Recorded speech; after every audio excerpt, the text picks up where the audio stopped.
While the education sector awaits the outcome of today's disciplinary hearing involving a teacher at the Pembroke Hall High School, renewed calls for teachers to be respected.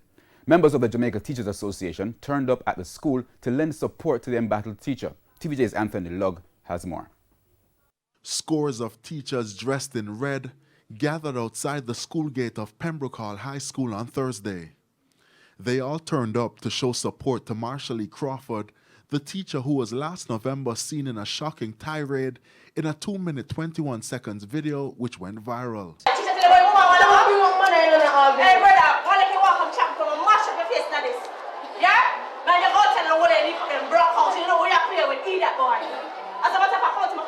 The disciplinary hearing began shortly after midday.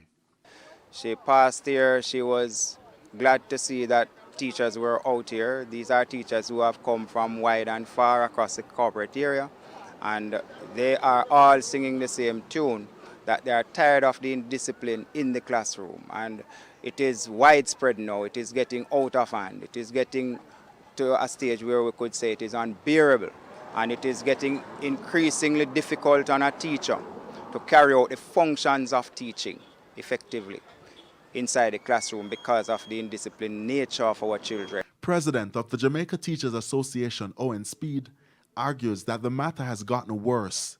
He pointed to a recent incident where a parent assaulted a teacher at Cornwall College in St. James. It is the second such incident in maybe 2 months at Cornwall College, and we are saying enough is enough.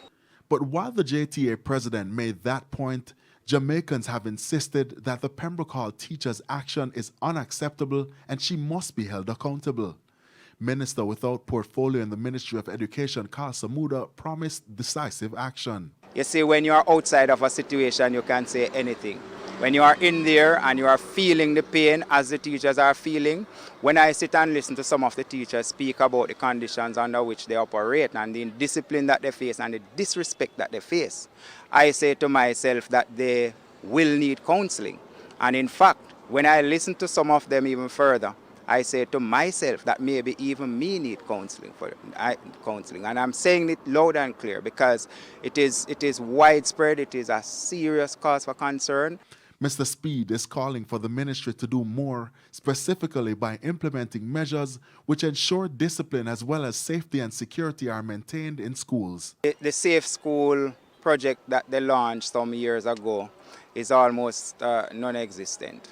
And so what you find is that many of the schools too are short-staffed because of the migration issue.